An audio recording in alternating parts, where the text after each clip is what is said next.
Basta lahat ng cheque dyan, papirmahan mo na kay Jamie. Sige. Lahat Okay, huwag kang makakamiss dyan. Tapos balikan mo na lang ako, okay? Hi. I was hoping na papasok ka today. Natural. Hindi naman ako katulad ng ibang tao na pinanganak na mayaman. Okay, I guess I deserve that. I'm sorry na hindi na ako nagkakaroon ng time para sa atin. Pero ang dami na nating sinakripisyo para dito. Para sa atin. Baka naman pwede nating pag-usapan ng mabuti yung mga problema natin. Like adults.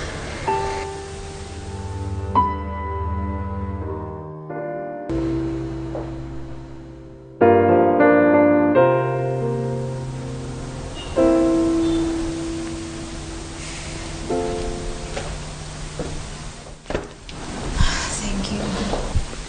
Magsalita ka. Althea, hindi naman forever itong nangyayari ngayon, yung wala akong oras para sa atin. It's just, kakakasal ko lang.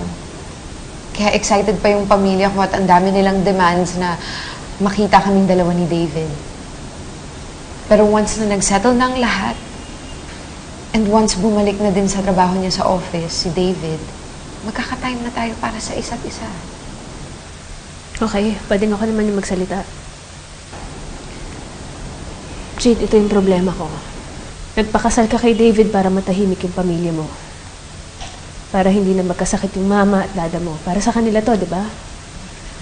Siyempre, pumayag ako dahil wala naman ako magagawa. At since sa mata ng lahat, mag-asawa kayo ni David, natural lang na magsama kayo. At yun yung masakit sa akin.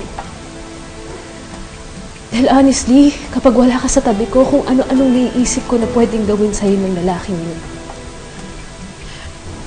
Althea, walang nangyayari sa amin ni David.